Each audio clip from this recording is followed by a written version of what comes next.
আসসালামু আলাইকুম dear viewers, কেমন আছেন? আল্লাহর রহমতে ভালো আছেন, আমিও ভালো আছি, আমরা সবাই বাসায় সবাই ভালো আছি।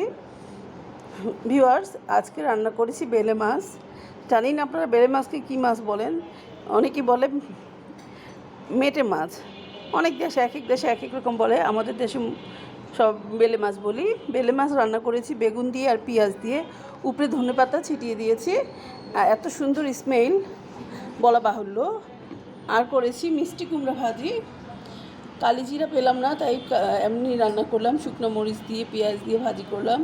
খুবই মিষ্টি কুমড়াটা, খুবই মিষ্টি, খুবই মজা, মানে খুবই মিষ্টির জন্যই ভালো লাগছে। আর রান্না করেছি, এটা হচ্ছে সালাদ, পেঁয়াজ শসা আর ধনেপাতা দিয়ে সালাদ রেখেছি। আর এখানে করেছি ঢেঁড়স ভাজি। ভিউয়ার্স, ঢেঁড়স ভাজিটা এই যে পেঁয়াজটা উপরে উপরে ভাজা ভাজা হয়েছে, এই ভাজাটা আমাদের বাসায় সবাই খেতে খুবই পছন্দ করে, বিশেষ করে বাচ্চারা খুবই পছন্দ করে এটা ঢেঁড়স ভাজিটা। অনেকে কাঁচা কাঁচা খায়, হ্যাঁ কাঁচা কাঁচা খেতেও ভালো লাগে, কিন্তু বাচ্চারা খায় না, সেই জন্য আমরা একটু কড়া ভাজা করতে হয় বাচ্চাদের জন্য। আমার আজকের রান্নার আইটেমগুলো কেমন হয়েছে সেটা জানাবেন এবং আমার জন্য দোয়া করবেন। পছন্দ হলে লাইক ও শেয়ার করে দিবেন।